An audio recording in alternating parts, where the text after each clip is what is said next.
Okay, so in this video, we're going to break down some of these questions that I was mentioning in the module walkthrough. Try to kind of just sprinkle in just all the different concepts. So finding the length of a side, finding the length of an angle, and a little bit of Pythagorean theorem just to refresh you. If you are not sure kind of where I'm flipping around, I find it much easier on this app that I'm using because it's kind of like a virtual whiteboard. So you can always reference the module walkthrough if you're ever confused about which questions I'm pulling from. Majority of the questions I pull from are through the action, and then I often will do maybe one or two from the consolidation piece. Okay.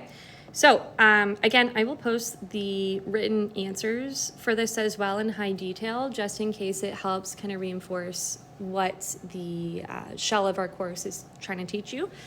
So in the first example of calculating the length of a side, you're asked for the side length of BC. So using this knowledge, we are going to be using either sine, cosine, or tangent. We're also given that it has to be accurate to 1 decimal place. So knowing that, we know that we must round to the nearest tenth of a meter.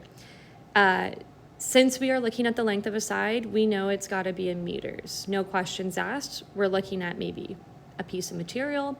We're trying to encompass that length of BC. So here's how I would get started. So BC is what we're looking for. If I zoom in a little bit, I'm going to just label the unknown with an X.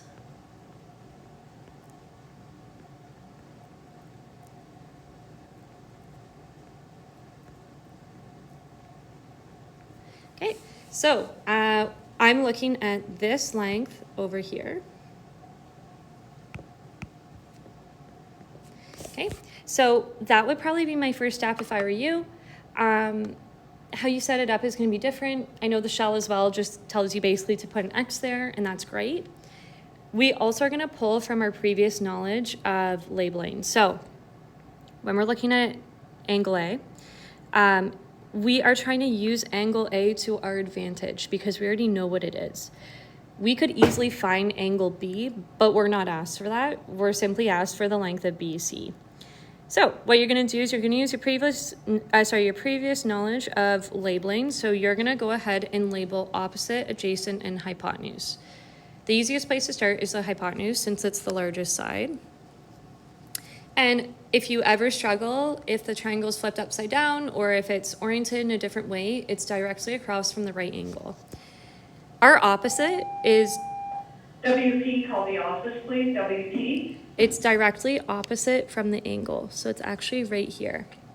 Okay, you can also draw an arrow if you like, but again, the opposite is just the side length not touching the angle. The hardest one is always the adjacent, so I typically leave it for last. It is the side length that is right beside the angle, but it is not the hypotenuse. Adjacent is just another fancy term for beside, so that makes sense, and we're always looking from the perspective of angle A. So here's my suggestion to you, just to make your life a little bit simpler. We are trying to figure out the opposite, which is X, and we already know the hypotenuse, which we could use to figure out that unknown side. We also want to tie in this angle of 40 degrees. So what you're going to do is write down SOHCAHTOA just to get started.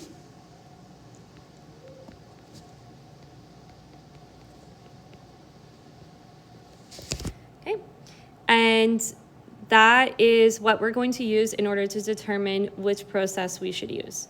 You're going to scan through the letters and see which one uses opposite and H, okay, or otherwise has an O and an H in it. Because sine has no H in it, that's the one you actually want to pick. So you're going to set it up just like this, your sine. And if you're provided an angle, you just fill it in. So the sine of 40, let's say that angle was 60, you just write sine of 60. You also know your trig ratios, hopefully from last year. So it's opposite over hypotenuse. Okay. We can zoom in and out accordingly. So we have our angle set up. We also know our opposite is X, and then our hypotenuse is that 16 meters. So our second step, so we're going to fill those in. you should only ever have one unknown. So if you have two, something's gone a little bit sideways. Okay. You can include meters if you like. I find it a little bit easier to not until the end, just for ease and simplicity reasons. You're given sine of 40 is equal to x over 16. 16 again is our hypotenuse. So in order to get x by itself, think about opposite operations. So right now x is being divided by 16. I'm going to multiply both sides by 16.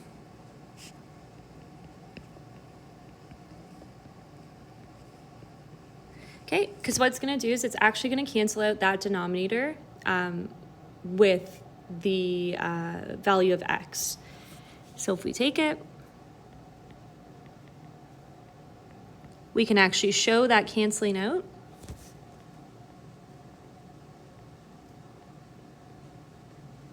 Okay, 16 over 16 equals 1. Anything divided by itself equals 1, so we're good there. We know that x is going to be equal to the 16 times sine of 40. So all you're going to do, and you should have a scientific calculator beside you, you're just going to type it in exactly as shown. So 16 times sine of 40, okay? And that should give you your results. Another key is to always make sure that you have your calculator in degrees mode, okay? Otherwise, if it's in radians, there could be a few things that are going wrong there. So again, you just want to make sure that you are in degrees mode, not radians. When I calculate this on my calculator, which I'm doing live with you, I get 10.2846, whole bunch of stuff, but we were asked to round to the nearest decimal place.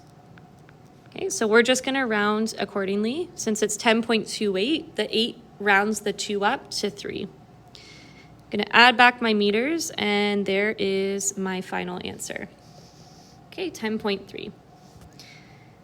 Right, so that's one example of finding the length. The length of a side length. So this one, let's go a little bit quicker. Okay, so first things first, we want to label up our triangle. We see our angle measure, and we're going to label according to that angle. Our hypotenuse is down here. Our opposite is over here.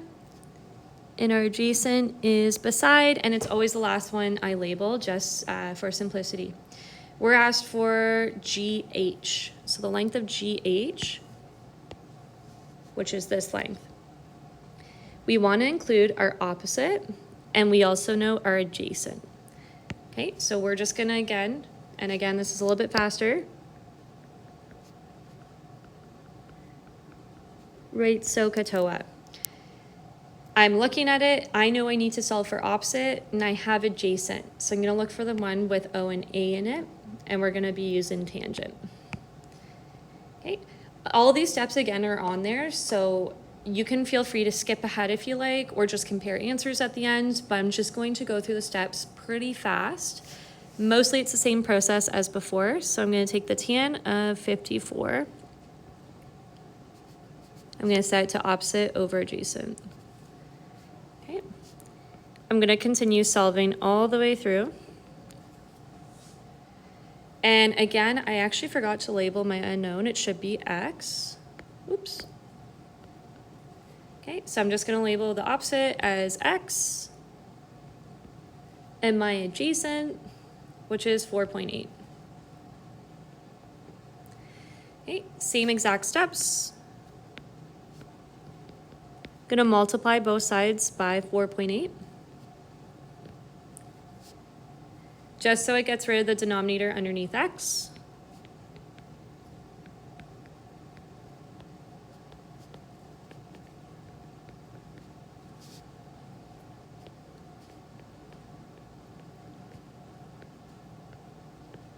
Okay, and that's how we're going to actually isolate for the value of x. So we get a very similar situation as the last question.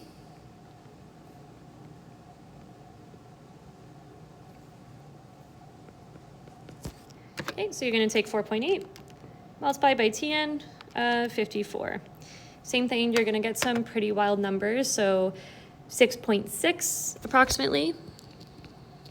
And we can add back our units, which for this one is in centimeters.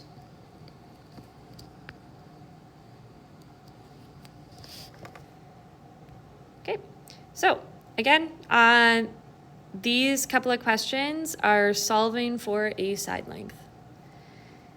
The next couple are for the angle measure. So in this case, we're actually looking for our two side lengths that we know, and we're trying to figure out an indicated angle. For the first one, we're looking at angle A.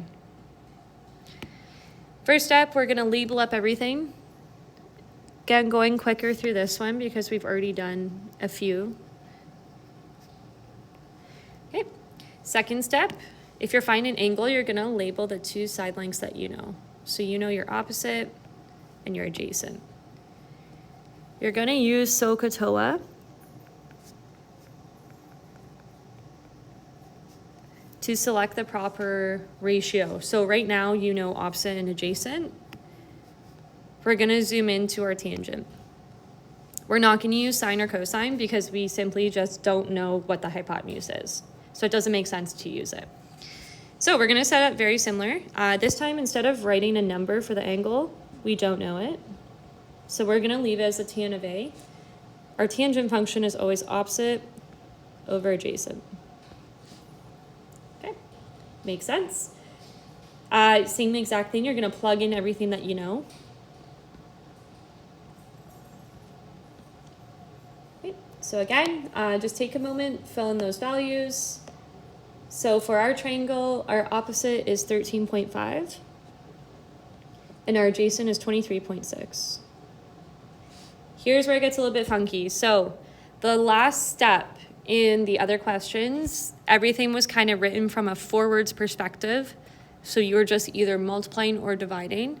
For this one, you actually have to use a special button on your calculator, which you should hopefully remember from last year, because we have to get rid of this tangent being applied. This is in the way of knowing angle A. So it looks like this on your calculator. It's usually a shift, second function, or alpha key that you click. And then you just click the regular tan button. If you struggle... Mrs. Cornelison, when you have a minute, come to the office. Only when you have a minute. Okay, so if you are struggling with finding this button, make sure that you ask nice and early. Okay, just so that you have the help that you need. So you're gonna take 13.5. and divide it by 23.6, so nothing changed with that ratio. The only difference is you needed to apply this inverse tangent to get rid of the tangent function applied. If it was cos or sine, you're gonna do the exact same accordingly. When you are calculating your answer, you're expecting a value between 0 to 90 degrees. So if you get something like 110, unfortunately, you've done something wrong. So you just wanna make sure that, again, your angles are making sense. It would be very significant to get like an angle of 85 degrees, let's say. So it should be something pretty reasonable. When I calculate this out, I get 29.77 degrees. It asks you to round to the nearest degree. So I'm gonna round up to 30. Okay. So again, that's calculating the size of an angle. We'll do this one before we take a quick little break. So you're trying to figure out angle P. I'm gonna do the exact same thing. I'm gonna go ahead and label. This is directly opposite, it does not touch the question mark. This is hypotenuse, and this is adjacent. I'm gonna label up everything that I see there that I know. Whoops. So I know my hypotenuse, and I also know my opposite. So same thing, I'm gonna look at my SOHCAHTOA.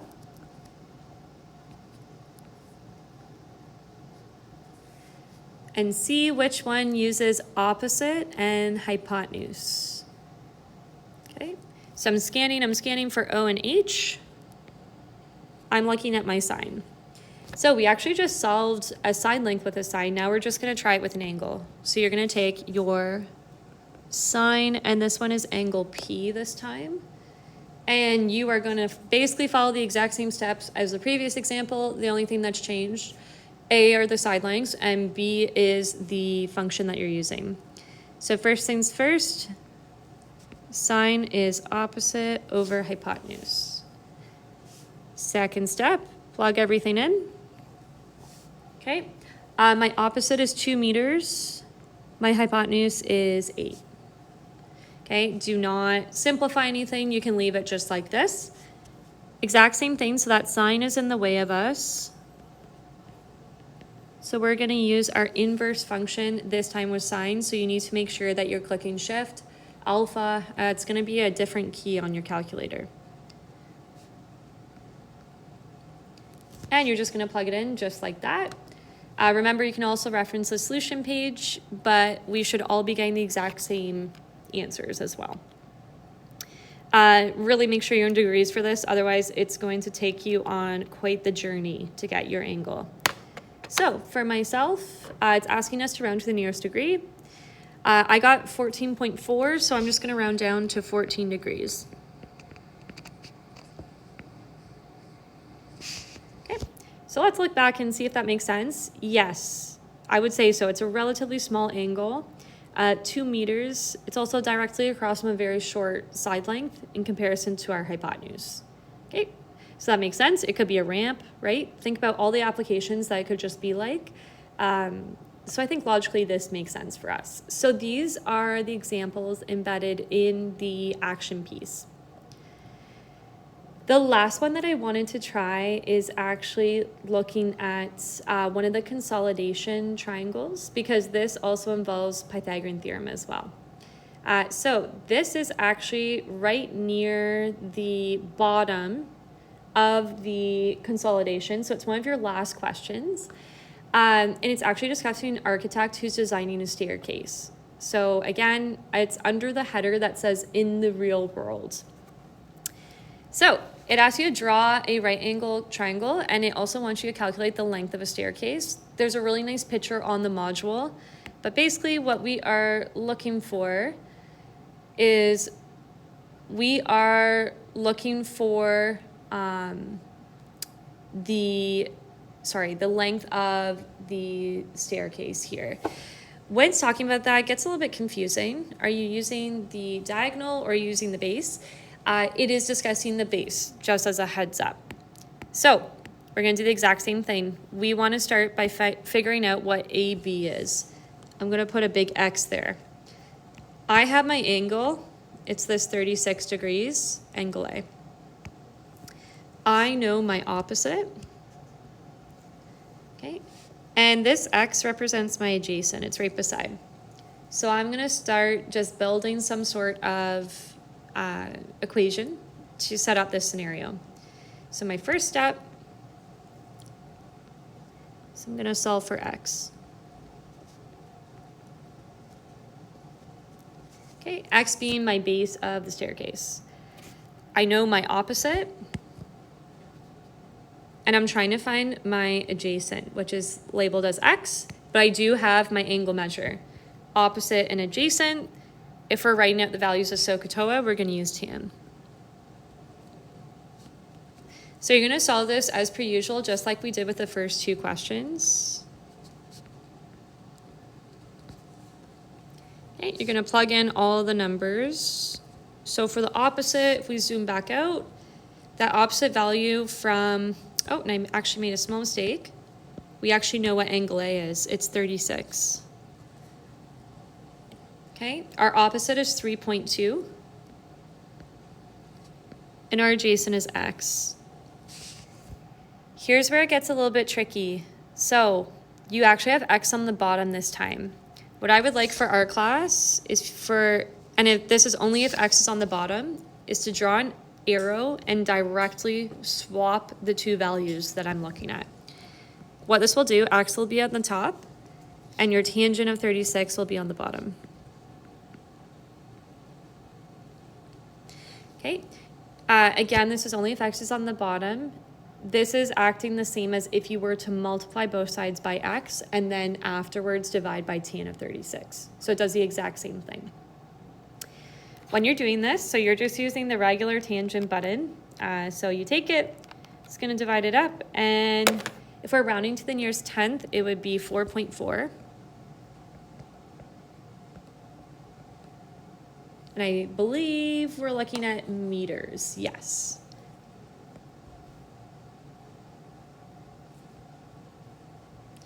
Okay, so once we have a value, we're actually free to kind of fill it in.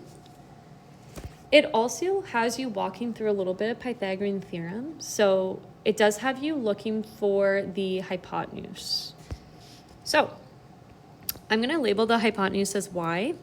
Now that I have my other two sides, I can actually use those to my advantage to solve for y. So my second step is you're going to solve for y. This is a forward written question because we're using essentially a squared plus b squared equals c squared. So what you've already learned the last couple of years, okay? Or hopefully you've learned. So it goes like this. We're looking for y in this case. So y squared is going to be equal, and all you're going to do, it doesn't matter the order, is add the two squares of the other two numbers. So you have 4.4 and 3.2. So it looks just like this.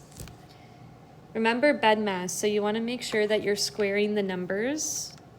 Okay, so if it helps to do 4.4 squared in a smaller step before you actually add the numbers. So you have 19.36 when I take 4.4 squared. Otherwise, you can do 4.4 times 4.4. I'm going to do the exact same thing for 3.2. So 10.24. You're going to add those two together, and now it's a lot more straightforward. Okay. And you should get the value of 29.6. Your last and final step, we have a squared attached to the y. We're going to take in, just like you have done in previous years, you're going to square root it. This will give you to the nearest meter, or tenth of a meter, okay, the length of the slant. Okay, so again, this hypotenuse is 5.4. If you wanted to find angle C, nice and easy, you're just going to take 180 minus your other two angles. The box always represents a 90-degree angle. 90 plus 36 is 126. 180 minus 126 is just 54.